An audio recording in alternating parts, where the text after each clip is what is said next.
Hello, good morning student. आज हम देखने वाले चैप्टर नंबर 5 का इम्पल्स। तो हमारा टॉपिक का नाम क्या है? इम्पल्स। इम्पल्स एक्चुअल में क्या है वो आज हम उसके बारे में देखने वाले हैं। बाद में हम देखेंगे न्यूटन्स थर्ड लॉ। तो अभी हम पहले फर्स्ट देखेंगे इम्पल्स। इम्पल्स क्या है? ओके, तो देखो इम्पल्स हम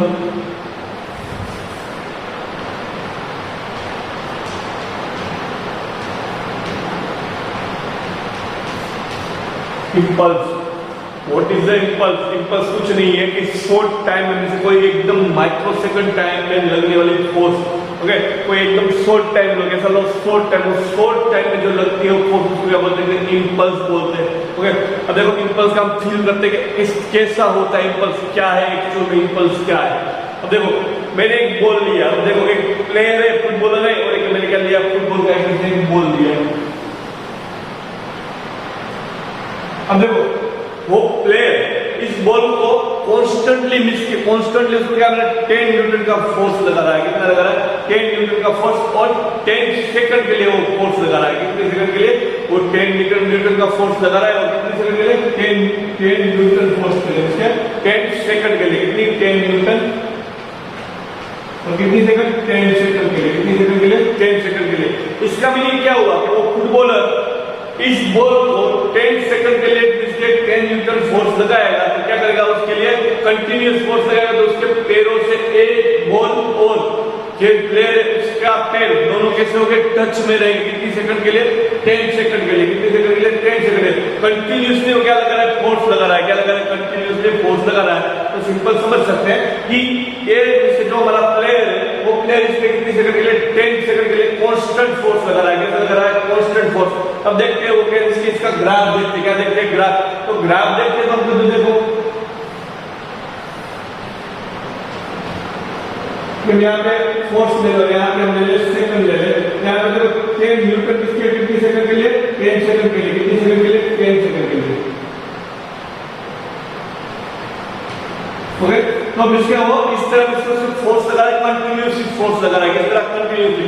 अब देखो जो हमारा इंपल्स है वो इंपल्स यहाँ से फील नहीं होगा, पर हमारे जो सेकंड हमने अभी में सेकंड के थ्रू सेकंड ग्राफ वहां पे आपको इंपल्स फील होगा। इंपल्स क्या है कि इंपल्स एक ऐसी चीज है जब हम कोई फुटबॉल है, कोई भी चीज है, उसको क्या करें? इंस्टेंटली हम क्या देंगे? उसको फोर्स देंगे। क्या देंगे? इंस्टेंटली फोर्स मींस कोई माइक्रो सेकंड के लिए भी इसको फोर्स देंगे, वो क्या बोलेगा? उसका इंस्टेंट उसका इंपल्स होगा। इंपल्स का मीनिंग क्या होगा कि मैं चेयर पे बैठा हुआ हूं और मेरे पीछे में कोई आके मुझे 10 न्यूटन का फोर्स कोई सेकंड के लिए मुझे वो मुझे देगा, तो क्या होगा? मेरे पे अप्लाई करेगा, तो क्या होगा कि मैं कुछ मेरे पे कोई मोमेंट आ जाएंगे, उसको क्या करेगा? मैं मोशन करने लगूंगा, और वो मुझे किसके साथ कैसा फोर्स मिला? इंस्टेंट फोर्स मिला। कैसा मिला? इंस्टेंट। पर किसे? कैसे? शॉर्ट टाइम पीरियड के लिए। किसके लिए? Short time period. ओके, जब फोर्स कैसा हो? टाइम के रिस्पेक्ट में फोर्स कैसा हो? एकदम हाई हो। कैसा हो? फोर्स की वैल्यू एकदम क्या होगी? लार्ज होगी। और जो हमारा टाइम पीरियड होगा कैसा होगा? एकदम शॉर्ट टाइम पीरियड होगा। कैसा होगा? Short time period. तब जो होगा उसको क्या बोलेगा? इंपल्स बोलेगा। अभी देखो यही केस में अब जो फुटबॉलर है वो क्या कर रहा है? किक मार रहा है। क्या मार रहा है? किक मार रहा है। तो देखो यहाँ पे वो किक मारेगा, क्या करेगा? वो किक मारेगा। वो तो क्या होगा कि फुटबॉल और फुटबॉलर प्लेयर है उसके दोनों के बीच में जो इसके किक लगेगी, तो वो कितने भी माइक्रो कुछ सेकंड के लिए लगेगी। कोई 1 सेकंड के लिए यहाँ पे सोच लगेगी 1 सेकंड के लिए। कितनी सेकंड के लिए? तो 1 सेकंड के लिए हो गया होगा इसके फुटबॉल पे इसके प्लेयर उस पर मुझे फोर्स देगा ना। कितनी? 1 सेकंड में किक मारना क्या होता है कि फुटबॉलर क्या करता है कि फुटबॉल को क्या करता है? पैर से किक मारता है, और वो पैर से जो किक लगी वो कितनी? 10 न्यूटन की हुई, और वो कितनी सेकंड की हुई? ओनली 1 सेकंड की हुई। कितनी सेकंड की? ओनली 1 सेकंड की। तो वो चाहे हमारा इसको क्या होगा? वो हमारा इंपल्स होगा। फुटबॉल तो है ही, फुटबॉल के में रेस्ट पे ही है, और जो हमारा फुटबॉलर है वो उस पे इसके फोर्स दे रहा है। वो कैसी फोर्स दे रहा है? इसके वो इंस्टेंट किसी एक ही सेकंड में वो फोर्स दे रहा है। कितनी सेकंड में? एक ही सेकंड में। यहाँ पे देखो उसने 10 सेकंड कंटिन्यूअसली उसको दिया, और यहाँ पे उसने एक ही सेकंड में उसको दिया 10 न्यूटन फोर्स दे दी। ओके, तो ये हमारा क्या हुआ? इंपल्स हुआ। क्या हुआ? इंपल्स। अब देखो इसका ग्राफ ड्रॉ करें तो ग्राफ कैसा आएगा कि मैं यहाँ पे ले लूं F, और यहाँ पे ले लूं यहाँ पे ले लूं F, और यहाँ पे ले लूं S, ले लूं F और S। अब देखो यहाँ पे इसके क्या है? इसके इनिशियली हमारा फुटबॉल है वो कैसा है? रेस्ट पे। कैसा है? रेस्ट पे। तो इसके रेस्ट में है तो इसके टाइम क्या होगा कि उसको कोई फोर्स ही नहीं लग रहा, और इंस्टेंटली फुटबॉलर आके उस बॉल को क्या कर रहा है, किक मार रहा है, तो इसके क्या होगा, फुटबॉल पे क्या लगा, फोर्स लग गया, फोर्स कैसा लगा, इंस्टेंटली हाई लगा, और कितने सेकंड के लिए, 1 सेकंड के लिए, और कितना लगा, 10 न्यूटन लगा। देखो तो ये सब हो गया।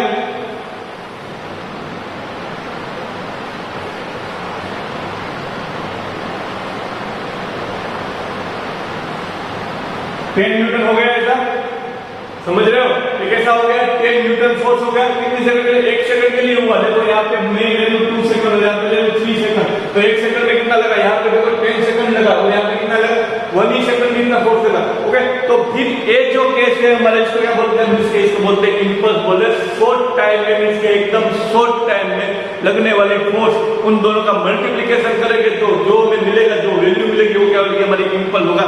इंपल्स क्या होता है कि सिंपल है, हम जब बैठे हुए कोई हमको क्या करेगा, कोई फोर्स लगाएगा तो हमें क्या होगा, हमें कुछ इफेक्ट होगी, वो इफेक्ट यहाँ पे दिख रही है। अब देखो ये फुटबॉलर इसको इसके किक लगाएगा 1 सेकंड के लिए, 10 न्यूटन के लिए, फुटबॉल है हमारा बॉल, वो किस में आ जाएगा, मोशन में आ जाएगा। कैसे आएगा, मोशन में। अब देखो किस तरह का मोशन में आएगा, तो इसके यहाँ पे फुटबॉलर के साथ कंटिन्यूसली आगे बढ़ेगा, इस केस में कंटिन्यूसली आगे बढ़ेगा। इस केस में क्या होगा, फुटबॉलर इसको बॉल को किक लगाएगा तो क्या होगा, फुटबॉलर इसके फुटबॉलर से क्या होगा, इससे दूर चला जाएगा, उसके पैर के साथ कांटेक्ट में नहीं रहेगा, पर यहाँ पे पैर के साथ कैसा रहेगा, कांटेक्ट में रहेगा, और यहाँ पे इससे फुटबॉल की स्पीड होगी वो कम होगी, और इसकी कंपेयर होगी कम होगी, पर यहाँ पे फुटबॉलर की जिससे जो स्पीड होगी, इसके यहाँ पे जो बॉल की स्पीड होगी वो कैसे होगी, एकदम हाई, इसके लार्ज स्पीड होगी। ओके, यहाँ पे फुटबॉल की जो स्पीड है वो कैसे होगी, एकदम स्मॉल स्पीड होगी, क्या होगी, स्मॉल, एकदम स्मॉल वाली स्पीड होगी। इसके क्या है, फुटबॉलर के साथ चिपका हुआ होगा, और यहाँ पे देख के फुटबॉल जैसे किक मार के चला, किक मार देगा, फिर ये क्या हवा में उड़ जाएगा, या तो फुटबॉल से काफी स्पीड से क्या होगा, दूर चला जाएगा। ओके, क्यों, क्योंकि कुछ ही सेकंड के लिए उसने फोर्स लगा, फिर वो क्या होगा, इंपल्स हुआ। ओके, अब देखो जब फोर्स लगाएगा क्या होगा, जब फोर्स लगेगा फुटबॉलर, इसके यहाँ पे उसकी किक लगाएगा तो क्या होगा, फुटबॉल के पहले क्या होगा, फुटबॉल के शेप में चेंज होगा। क्या होगा, फुटबॉल के शेप में चेंज होगा। फुटबॉलर आया और आके उसके क्या लगाई, किक लगाई तो क्या होगा, फुटबॉल के क्या होगा, फुटबॉल इसके उसमें क्या होगा, चेंजेस होगा, वो भी कितने होंगे, माइक्रो सेकंड में चेंजेस होगा। ओके, और वो चेंज हो फिर बाद इसका आएगा, अपनी इनिशियल पोजीशन में आएगा, और वो क्या चला जाएगा, फुटबॉलर से क्या चला जाएगा, दूर चला जाएगा, तो वो हमारा क्या हुआ, इंपल्स हुआ। क्या हुआ, हमारा इंपल्स। ओके, अब देखो इंपल्स की बात हो चुकी है, वो इंपल्स पे हम क्या बोले इसके, अब लास्ट में क्या होगा कि लास्ट में फुटबॉलर और बॉल दोनों कैसे हो गए, एक दूसरे के टच में नहीं हो गए, पर यहाँ पे दोनों कैसे हो गए, एक दूसरे के टच में हो गए। अब देखो इंपल्स का पॉइंट लिखते हैं, तो पॉइंट क्या है कि जो फोर्स है वो फोर्स कैसा है, एकदम लार्ज वाला फोर्स है। कैसा है, तो फोर्स इज कैसा है, फोर्स। ओके, फोर्स की वैल्यू क्या होगी, फोर्स की वैल्यू क्या होगी, फोर्स इज इसके वैल्यू ऑफ फोर्स क्या होगी,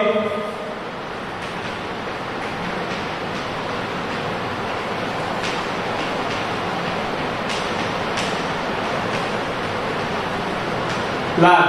second, force act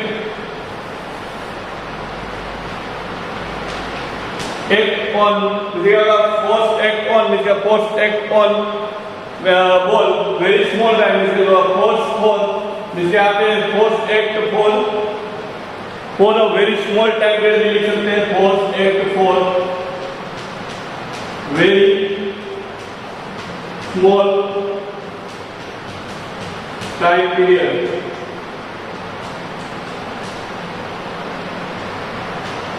and force क्या करेगी, फोर्स की वैल्यू क्या होगी, फोर्स की वैल्यू चेंज, इसके फोर्स की वैल्यू क्या होगी, चेंज होगी। इसके आगे थर्ड पॉइंट लिखे, तो force change it's value. Okay, तो उसकी वैल्यू में क्या होगी, चेंज होगी। कैसे चेंज होगी, इनिशियली जो हमारा ये बॉल था उस पे क्या फोर्स लग रहा था, 0 लग रहा था, फिर हमें फाइनल पोजीशन में देखें तो उस पे भी फोर्स 0 लग रहा है, पर जो हमारा 1 सेकंड है उसमें क्या होगी, फोर्स क्या होगी, एकदम लार्ज हो जाएगी, फिर एकदम 0 हो जाएगी। इसलिए उसमें जो चेंज हो रहा है वो कैसा होगा, वेरी वेरी फास्ट भी हम कह सकते हैं। तो फोर्स चेंज इस वैल्यू वेरी वेरी फास्ट, क्या कह सकते हैं हम इसको, वेरी वेरी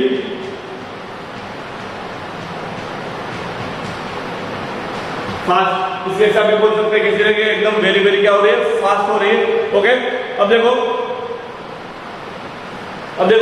ए फोर्स क्या करेगा, फोर्स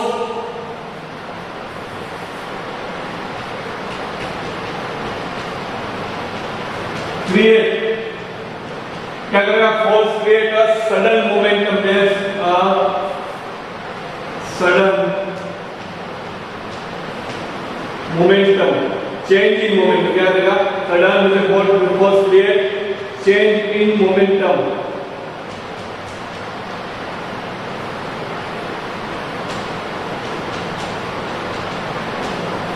इससे क्या करेगा, वो सडनली इससे चेंज इन मोमेंटम, इसके मोमेंटम में क्या करेगा, चेंज इन वेरी वेरी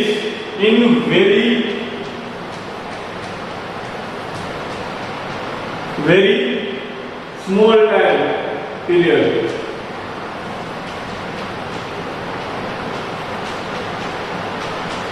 जिससे यहाँ पे हमारा जिससे फोर्स लगेगा, तो फोर्स में क्या होगा, इनिशियली पार्टिकल रेस्ट पे था तो मोमेंटम जीरो हो गया, फिर फाइनल में क्या होगा कि पार्टिकल के पास क्या होगा, उसकी वेलोसिटी होगी, तो यहाँ पे क्या होगा कि उसके पास मोमेंटम होगा, और वो मोमेंटम किसके लेगा, स्मॉल टाइम पीरियड के लिए, एकदम स्मॉल टाइम पीरियड के लिए क्या होगा, इसका मोमेंटम क्या हो जाएगा, चेंज हो जाएगा। जिससे स्मॉल टाइम पीरियड क्या होगा, उसका मोमेंटम चेंज हुआ इसके पहले से इसके इनिशियली क्या था, वेलोसिटी जीरो थी, बॉल रेस्ट पे था, तो क्या होगा, उसका मोमेंटम जीरो हुआ, फिर क्या हो गया,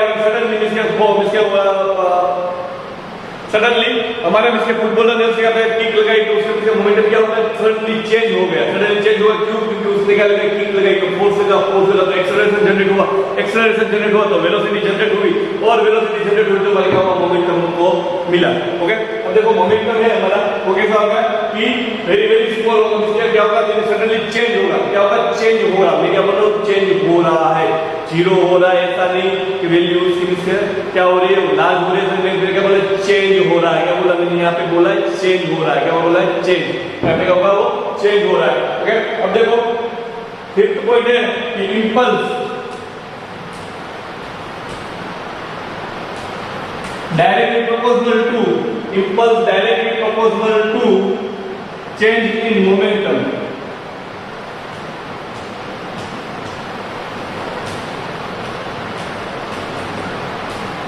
अब देखो यहाँ पे मैं चेंज इन मोमेंटम बार, अब देखो मैं इसको प्रूव करता हूँ, तो प्रूव कैसे करेंगे, तो देखिए कि इंपल्स का इक्वेशन क्या होगा कि स्मॉल टाइम से large force in small time period, large force in small time period, तो मैं इसके लिख सकता हूँ इंपल्स स्मॉल फोर्स, इसके लिए लार्ज टाइम पीरियड के लिए, इसके लिए लार्ज टाइम पीरियड, इसको डेल्टा टी लिख दूं, sorry large force small time period के लिए, सॉरी लार्ज फोर्स कैसे, स्मॉल टाइम पीरियड के लिए, फोर्स का इक्वेशन क्या होता है हमारा, m में होता है, ओके, डेल्टा टी हमारा टाइम हो गया। अब देखो a इज इक्वल टू, मैं यहाँ पे लिखूं कि a, जैसे यहाँ पे लिखूं कि a इज इक्वल टू क्या होता है, इसमें डेल्टा v और change in velocity upon change in time. अब देखो मैं डेल्टा v को इसके सब्जेक्ट बना दूं, चेंज इन वेलोसिटी, तो क्या होगा, a डेल्टा t, देखो ये दोनों कैसे हो गए, इसमें मैं क्या लिख सकता हूँ, m v लिख सकता हूँ, क्या लिख सकता हूँ, तो हुआ ना हमारा इक्वेशन, चेंज इन मोमेंटम का इक्वेशन हुआ, तो इंपल्स क्या होगा, चेंज इन मोमेंटम होगा, क्या होगा, चेंज इन मोमेंटम, क्या होगा, डायरेक्टली प्रोपोर्शनल टू किस पे, चेंज इन मोमेंटम पे, किस पे, डायरेक्टली प्रोपोर्शनल टू किस पे, चेंज इन मोमेंटम पे। ओके, तो यहाँ से हमारा इसके इंपल्स वाला टॉपिक क्या हो रहा है, फिनिश हो रहा है। ओके, मैं यहाँ पे इंपल्स को क्या कह सकते हैं, इंपल्स दिन क्या है, मोमेंटम ही है, सब बोल सकते हैं, पर क्या बोले, चेंज इन मोमेंटम, क्या इंपल्स क्या है, चेंज इन मोमेंटम। तो यहाँ पे हमारा इंपल्स का टॉपिक फिनिश हो रहा है। यहाँ पे हम बात करने वाले हैं न्यूटन के थर्ड लॉ के बारे में। Okay,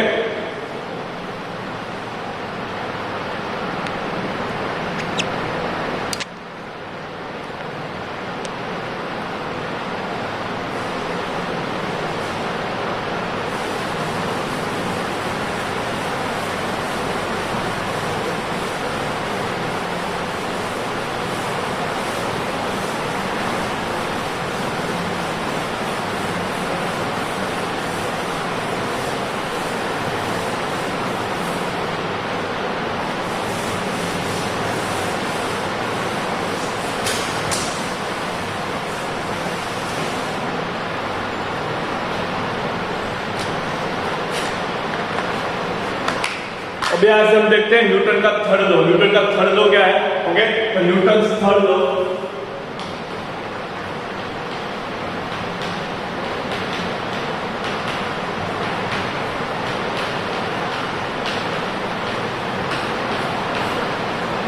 Newton third law, Newton की गति का न्यूटन का लॉ ऑफ मोशन में न्यूटन का थर्ड लॉ, ओके, उसके बारे में करें ऑफ। ओके, तो न्यूटन थर्ड लॉ में क्या है कि every action has the opposite and same reaction. क्या बोलता है न्यूटन का थर्ड लॉ? क्या है उसका स्टेटमेंट के every action has the equal and opposite reaction. इसके एवरी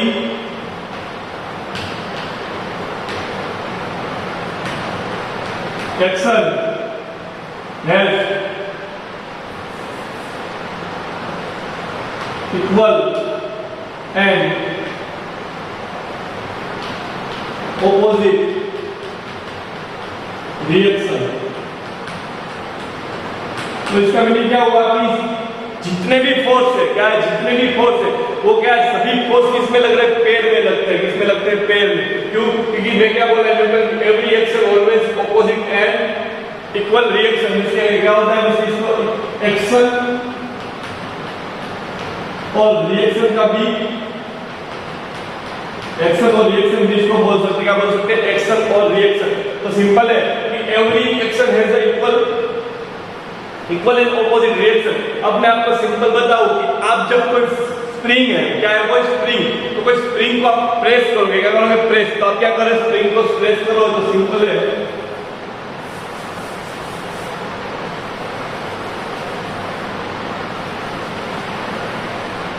आप जब स्प्रिंग को क्या करो? स्ट्रेस करो। क्या करो? स्ट्रेस। तो स्प्रिंग को आप स्ट्रेस करोगे तो इससे क्या होगा? आप स्प्रिंग पे फोर्स लगा रहे हो ना, किस पे फोर्स लगा रहे हो? स्प्रिंग पे। ओके, स्प्रिंग पे फोर्स लगा रहे हो। और जब आप स्प्रिंग को स्ट्रेस करते हो तो स्प्रिंग भी आप पे फोर्स लगाती है। जब आपको जब स्प्रिंग जब स्ट्रेस करोगे तब आपको मालूम पड़ेगा कि जब जितना फोर्स आप स्प्रिंग पे लगाते हो उतना फोर्स आप पे कौन लगाता है? स्प्रिंग लगाती है। तो इसके दोनों फोर्स किसने हुए? पैर में हुए। इसके पैर में क्या हुए कि हमने स्प्रिंग पे फोर्स लगाया तो फोर्स से स्प्रिंग ने हमारे पर फोर्स लगाया। ओके, अब देखो इसका न्यूटन के रिएक्शन और ऑपोजिट रिएक्शन को समझे तो कैसे समझ सकते हैं कि हम कोई वॉल है, वॉल पे क्या करें? कोई लात मारते, क्या मारते हैं? लात। इसके वो रूल सभी जगह पे वैलिड है, सभी जगह पे वैलिड है। पर क्या होना चाहिए? पैर में होना चाहिए। इसके कोई सिंगल पार्ट में। और न्यूटन का थर्ड लॉ ऐसा भी बोला है कि फोर्स ऑलवेज दो पार्टिकल के बीच में लगते हैं, दो बॉडी के बीच में लगते हैं। दो बॉडी के बीच में लगते हैं। कोई सिंगल बॉडी के लिए वो फोर्स में से क्या होते हैं? कभी वैलिड होती नहीं है। ओके, पैर में ही लगती है। इसमें कोई मिसके दो बॉडी होनी चाहिए, उसमें ही लगती है। अब देखो मैं अब क्या करूं कि मैं मेरा पैर मैं वॉल में वॉल में मैं लात मारूंगा, किक मारूंगा। तो वॉल में मैंने किक मारी तो वॉल मुझ में सामने मुझे भी मैंने जितनी जोर से मैंने जितना फोर्स से जितनी किक मारी उतनी फोर्स से बॉल मेरे पे किक लगाएगा, उतना फोर्स मेरे पे लगाएगा। सिंपल है कि आप समझ सकते हो कि जब आप कोई बॉल है, बॉल में जितनी फोर्स से आप अपना हाथ लगाएंगे उतने आपको क्या होगा? पेन होगा। क्यों? क्योंकि जितना फोर्स आप उस पर लगा रहे हो वो आपको क्या लगाए? उतना फोर्स लगा रहे। आप उस पर कोई हाथ स्मूथली रखोगे तो वो भी आपको आपके हाथ को कोई इफेक्ट नहीं होगा। पर जो आपने जोर से हाथ रखा तो समझ गए कि आपके हाथ में चोट लगने वाले। क्यों? क्योंकि जितना फोर्स आपने लगाया उतना फोर्स वो आप पे लगा रहा है। ओके, अब ओके, अब देखो यहाँ पे हम डिफरेंट पॉइंट के बारे में बात कर रहे हैं। तो डिफरेंट पॉइंट के बारे में क्या बता देते हैं कि एक्शन एंड रिएक्शन फोर्स। क्या है? Action and reaction force. Action and reaction force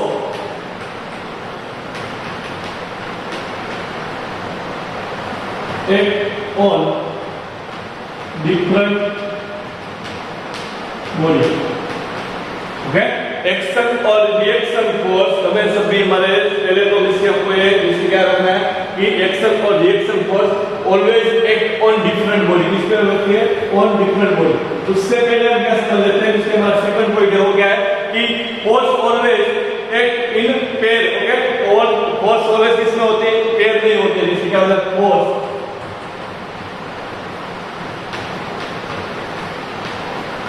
always act in pair. तो पैर में लगते मेरे सिंबल समझ लो की। जब हमारे फोर्स के बारे में बात करते हैं, क्या लगे फोर्स के बारे में बात करते हैं, तो दो चीज होती है वो ग्रेविटेशनल फोर्स की बात करते हैं, तो ग्रेविटेशनल फोर्स अर्थ से बनता है और दूसरा पार्टिकल उसमें लगती है फोर्स, तो हम दोनों फोर्स इसके पार्टिकल और इससे ग्रेविटेशनल फोर्स बन रही है, इससे वो क्या हमारी अर्थ है, वो दोनों की बात करते हैं, तब हमको मालूम है इसके होता है। अब देखो आप मैग्नेट लोग, मैग्नेटिक फोर्स इस पे लगेगी, कोई पार्टिकल उसके साइड में जाए तो उसके पास जाएगा तब मैग्नेटिक फोर्स लगेगी ना, कोई उसके पार्टिकल उसके पास है तो उसके पास मैग्नेटिक फोर्स है, मैग्नेटिक फील्ड है, पर उसके पास कोई पार्टिकल उसको आए उसकी मैग्नेटिक फील्ड में जब तक आएगा नहीं तब उस पे कभी तब तक फोर्स लगेगी नहीं। तो इसका मीनिंग क्या हुआ कि जब भी फोर्स लगते हैं तो दो पार्टिकल उसके पैर होनी चाहिए, पैर में लगती है। ओके, आप सिंपल समझ लो कि आप कोई चीज पे फोर्स लगा रहे हो तो आप तो फोर्स लगा रहे हो, तो उस चीज पे फोर्स लगा रहे हो, वो भी चीज वो भी बॉडी है, उस बॉडी पे आप फोर्स लगाओगे। ओके, तो इसके आप दो बॉडी हुई ना, एक बॉडी नहीं हुई, उसमें क्या होगी आप फोर्स लगा रहे हो तो दूसरी बॉडी जो चीज पे आप फोर्स लगाने वाले हो वो बॉडी, तो इसके सभी जगह पे क्या होगी फोर्स ऑलवेज किस पे लगती है, पैर में ही लगती है। देखो मैं यहाँ पे क्या समझाना चाहता हूँ कि हमारा एक्शन और रिएक्शन फोर्स का ऑलवेज एक डिफरेंट बॉडी, क्या होगा ऑलवेज एक डिफरेंट बॉडी। अब देखो मैं हमारे एक अर्थ ले रहा हूँ और यहाँ पे मैं कोई ब्लॉक ले रहा हूँ, इसका मास m है। ओके, अब देखो जो अर्थ है इस ब्लॉक पे, अर्थ है इस ब्लॉक पे mg फोर्स लगाएगी उसके तरफ। ओके, mg फोर्स लगाएगी उसके तरफ, अर्थ उसको क्या करेगी अट्रैक्ट करेगी, और ये ब्लॉक है, ये ब्लॉक अर्थ पे लगाएगा, ये ब्लॉक अर्थ पे लगाएगा कितनी फोर्स, जितनी इस पे लगेगी उतनी फोर्स लगाएगा, कितनी mg। हम हिल क्या कर रहे हैं यहाँ पे कहने का क्या कि आप जितना फोर्स किसी भी चीज पे लगाते हो वो उतना ही फोर्स वो चीज आप पे लगाती है। ओके, तो मींस क्या वो कितनी होती है उसकी वैल्यू भी जितनी आप जितना फोर्स देते हो उतना ही फोर्स वो लगाती है। मींस के देखो यहाँ पे देखो अर्थ इस पे एक्शन कर रहा है, क्या कर रहा है अर्थ इस पे, अर्थ इस ब्लॉक पे क्या कर रहा है एक्शन कर रहा है, तो मींस के ब्लॉक है वो इस पे क्या दे रहा है रिएक्शन दे रहा है। ओके, तो यहाँ पे समझ लीजिए। ओके, तो इसके यहाँ पे मैं भी देख सकते हैं एक्शन वाली बॉडी और रिएक्शन वाली बॉडी दोनों कैसे डिफरेंट बॉडी है, कैसे डिफरेंट, ए वाली बॉडी और ए वाली बॉडी भी कैसे डिफरेंट बॉडी। दूसरा केस लो तो दूसरा केस में लो ये एक हॉरिजॉन्टल सरफेस ले रहा हूं, हॉरिजॉन्टल सरफेस।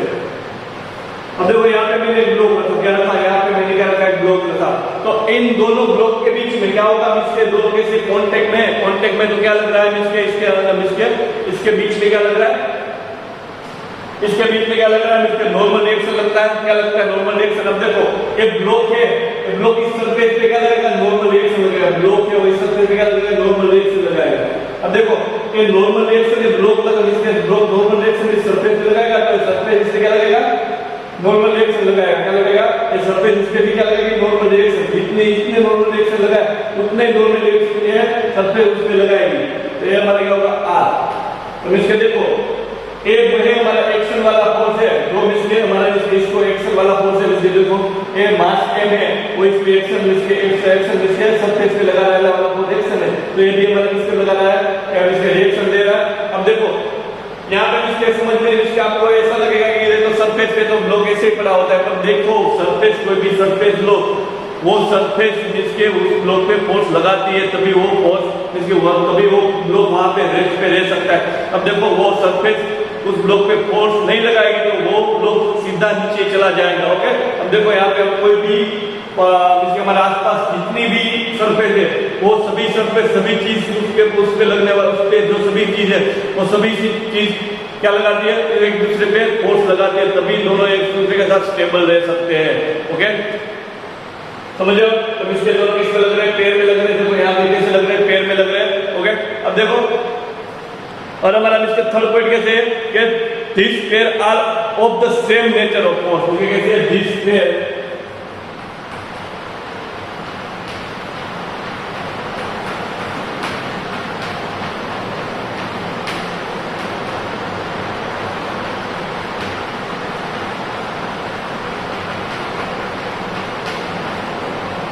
जैसे ये पेयर है ये सभी पेयर है, वो कैसे सेम नेचर वाली फोर्स है। देखो सेम नेचर वाली फोर्स है, इसके क्या होगा कि सेम नेचर और म्यूजिकल फोर्स है, म्यूजिकल फोर्स है तो ग्रेविटेशनल फोर्स होगी तो ग्रेविटेशनल फोर्स लगेगी, इलेक्ट्रोस्टैटिक फोर्स होगी तो इलेक्ट्रोस्टैटिक फोर्स लगेगी, फिर नॉर्मल रिएक्शन होगा तो दोनों बॉडी के बीच में नॉर्मल रिएक्शन ही लगेगा।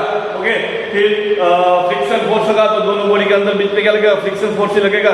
ओके, तो इसके सभी फोर्स होंगे कैसे हो गए, इसके सेम नेचर के ही होंगे। ओके, तो स्प्रिंग फोर्स होगा तो स्प्रिंग पे आप फोर्स लगाओगे तो स्प्रिंग पे आप फोर्स है वो भी आपका कैसा होगा, सेम ही फोर्स होगा और सेम ही वैल्यू होगी और सभी का नेचर भी कैसा होगा, सेम ही होगा। ओके, अब देखो यहाँ पे हम देखते हैं कि हमने बात की है डिफरेंट बॉडी पे लगती है। अब देखो हम बात करते हैं कि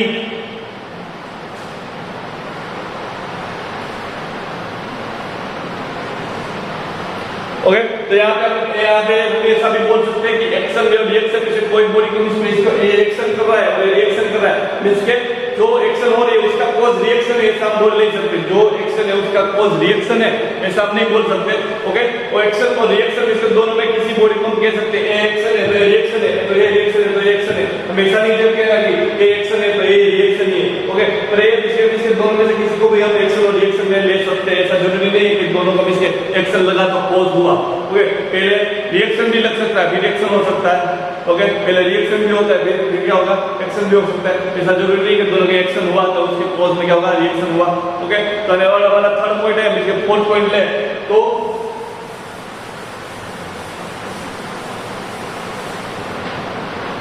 फोर्थ पॉइंट हमारा कौन सा है, तो फोर्थ पॉइंट में क्या बोला है कि फोर्थ पॉइंट में ये बोला है कि जो फोर्स होती है इसकी फोर्स है वो कभी जीरो नहीं होती। कब जीरो नहीं होती, जब हम कोई एक इसके हमारे पास दो है, हमारे पास दो यहाँ पे हमारे पास दो बॉडी है, एक हमारा हॉरिजॉन्टल सरफेस है और दूसरा हमारा ब्लॉक एम है।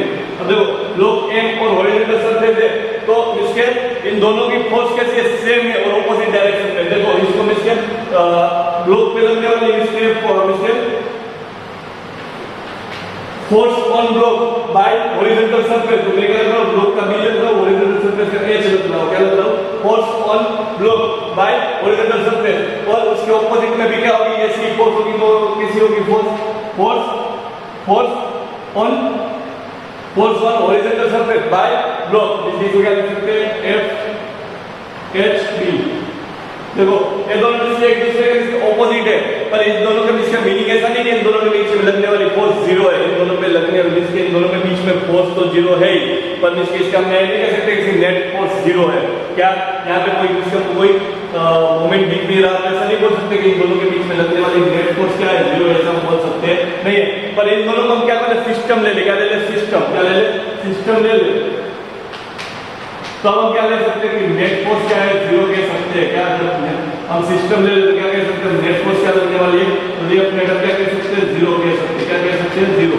कब, जब सिस्टम की बात करते हैं, कब जब सिस्टम की बात करते हैं, पर जब कोई एक पार्टिकल की बात करते हैं तब क्या होगा, नेट इसके ऊपर इसकी फोर्स जीरो नहीं होती है, इसके सिस्टम ले तभी बोल सकते हैं कि फोर्स क्या है, जीरो है। ओके, तो यहाँ से हमारा ट्यूटोरियल का थर्ड फिनिश हो रहा है।